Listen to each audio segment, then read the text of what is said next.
काहीतरी स्पीकर नव्हतं, बंद पडलं होतं, पुन्हा आणलं म्हणजे. आणि त्यांनी देर आहे पण दुरुस्त आहे बरं का.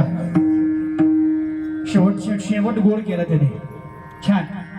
आणि मग त्यांना सुद्धा धन्यवाद, ज्यांची साऊंड सिस्टम आहे त्यांना सुद्धा. पण ही सिस्टम सुरुवातीपासून लागायला पाहिजे, जशी आता लागली तशी. आता इथून असं करू नका. आणि म्हणून ताईने खूप सुंदर या ठिकाणी सर्व महिला मंडळांनी जो नियोजन केलेलं आहे आणि त्यांच्या पाठीमाग जो बॅकग्राऊंडचं जे असतं म्हणजे मार्गदर्शन म्हणा, आधार म्हणा, ते सर्व जाती पंथातले.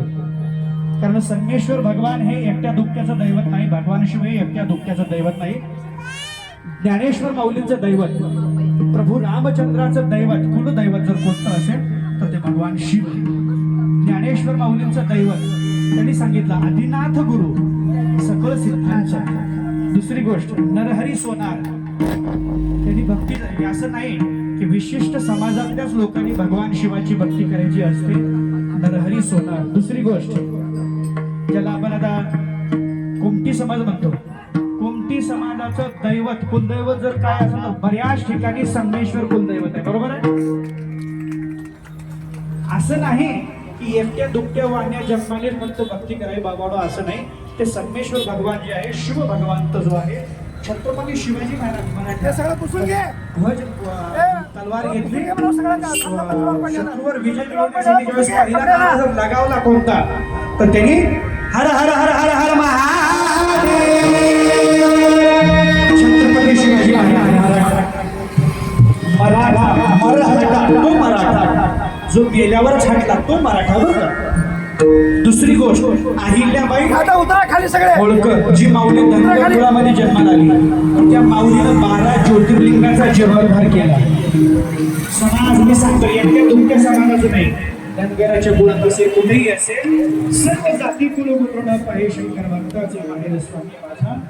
हा प्रसाद संगमेश्वराचा आपण घ्या आणि पुस्तक घेऊन एकमेकांसोबत प्रेमाने राहा. ठीक आहे.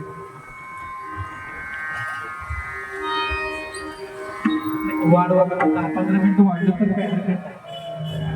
पाकिट पण का वाढलंय त्याची शिवा.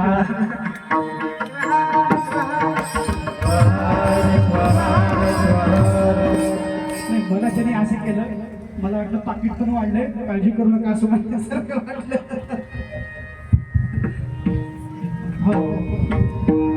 आणि म्हणून जे आपण संगमेश्वराची पूजा करतो, पूजा करत असताना तुम्ही आपल्या देवघरात पूजा करताना कशी करता?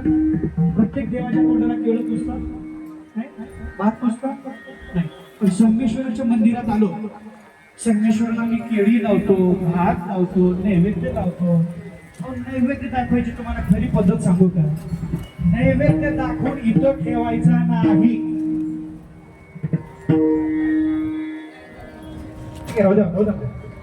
नैवेद्य दाखवून इथं ठेवायचा नाही.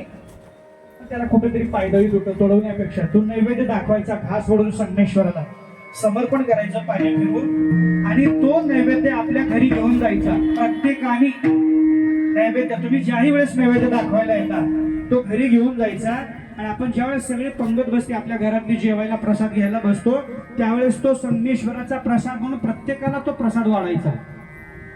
इथं येऊन घाण करायची.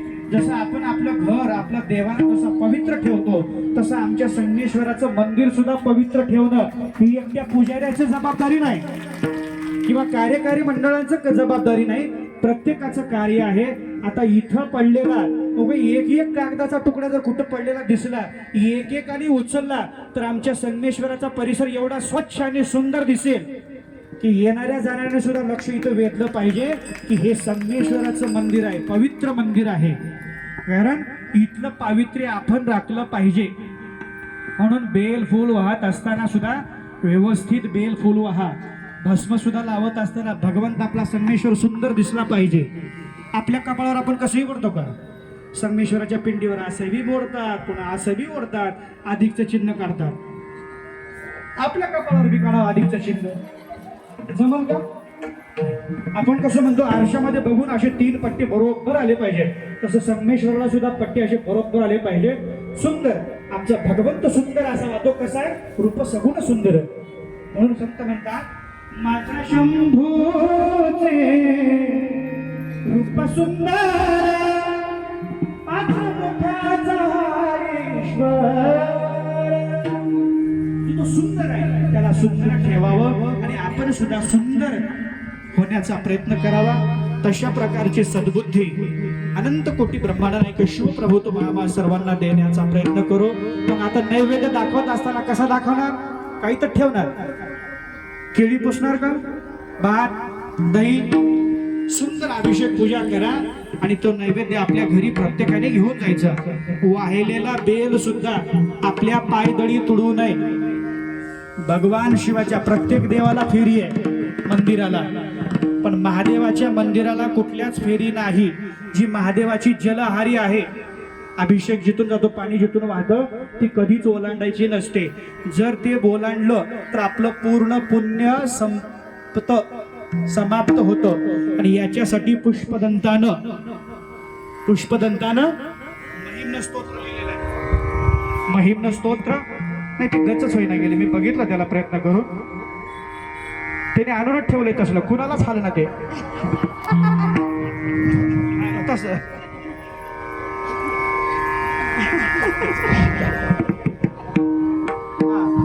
आणि म्हणून केळी वाहत असताना ती केळी काही असेल, पुन्हा केळी ठेवायची, पुन्हा त्याला अगरबत्ती लावायची त्याच्यावरच. मंदिराचं पावित्र्य आपण ठेवावं ही प्रत्येक सद्भक्ताची जबाबदारी आहे, पुजाऱ्याची, एकट्या दुकट्या कार्यकर्त्याची नाही. म्हणून आपला नाही बसत नाही, राहू द्या. मी धरून बोलतो आता महाराज, मी धरूनच बोलतो त्याला, आता मला सवय झाली.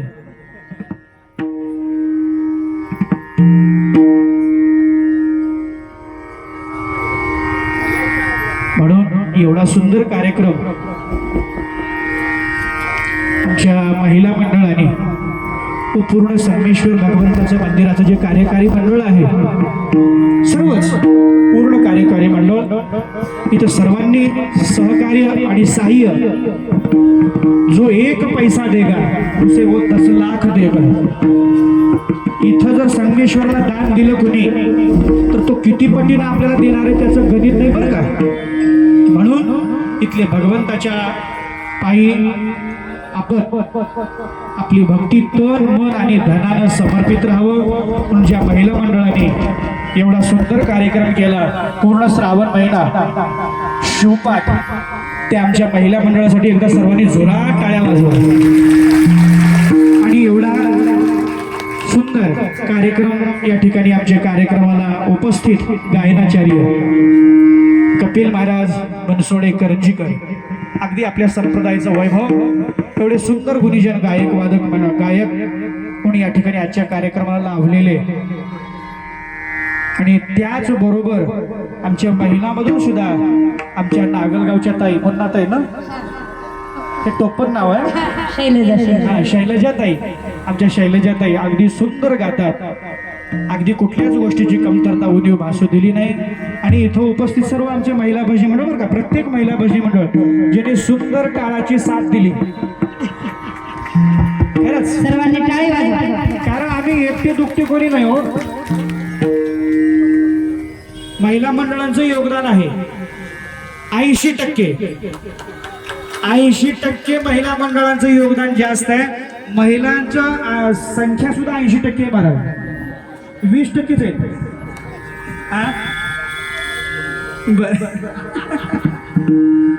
80%.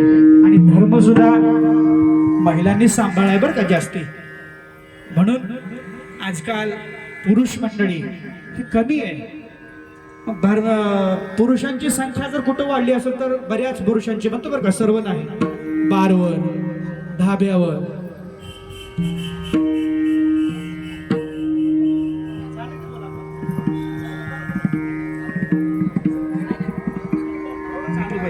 म्हणून आमच्या महिला मंडळासाठी, माझं झालं की तुम्ही बोला, गुरुराज बावले गेले की तुम्ही बोला.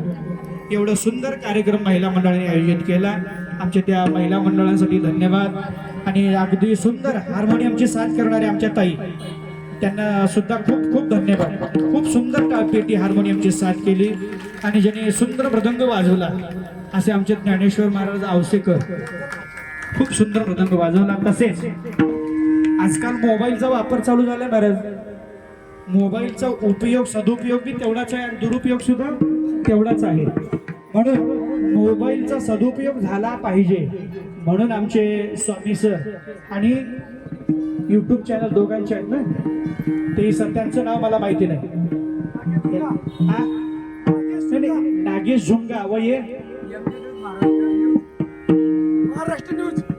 महाराष्ट्र न्यूज. आता संबंध हा कार्यक्रम आमच्या उदगीर पुरता नाही महाराज, ते पूर्ण महाराष्ट्रभर पसरवणे भारतभर पसरवण्याचं कार्य पूर्ण भारतभर पसरवण्याचं कार्य हे आमचे युट्यूब चॅनल वाले करतात.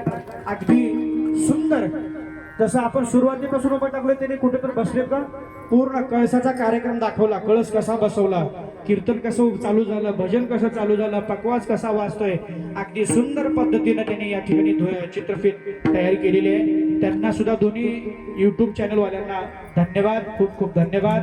पूर्ण कार्यकारी मंडळ आपल्या सर्वांचं अभिष्ट चिंतन करून ही झालेली सेवा आपण हा प्रसाद घेऊन जन्म आणि मृत्यूच्या फेऱ्यातून मुक्त व्हावं अशी सदिच्छा व्यक्त करून झालेली सेवा या ठिकाणी उपस्थित सर्व श्रोतावर्ग, महिला पुरुष, कीर्तनकार, प्रवचनकार, सर्वच विनेकरी तसेच या ठिकाणचं दैवत केतकी संगमेश्वर भगवान व गजानन महाराज तसेच मनमत बसवादी संत व त्रिकाल वंदनीय प्रातस्मरणीय परमपूज्य गुरु माऊली राष्ट्रसंत डॉक्टर सद्गुरु शिवलिंग शिवाचार्य महाराज अहमदपूरकर ज्यांचा येत्या 7 सप्टेंबरला समाधी सोहळा श्री क्षेत्र भक्ती स्थळवर अगदी दिव्य भव्य आणि मोठ्या वैभवाने संपन्न होणार आहे. हा 5 दिवसाचा कार्यक्रम लक्ष्मीचा आपला कार्यक्रम संपला, महिलांना अडचणी येऊ नये म्हणून हा 5 दिवसाचा कार्यक्रम भक्ती स्थळावर आयोजित केलेला आहे. म्हणून आपण सर्वांनी त्या कार्यक्रमाला उपस्थित राहावं अशी इच्छा व्यक्त करून झालेली सेवा राष्ट्रसंत डॉक्टर सद्गुरु शिवलिंग शिवाचार्य महाराज अहमदपूरकर यांच्या चरणी समर्पित करून सेवेला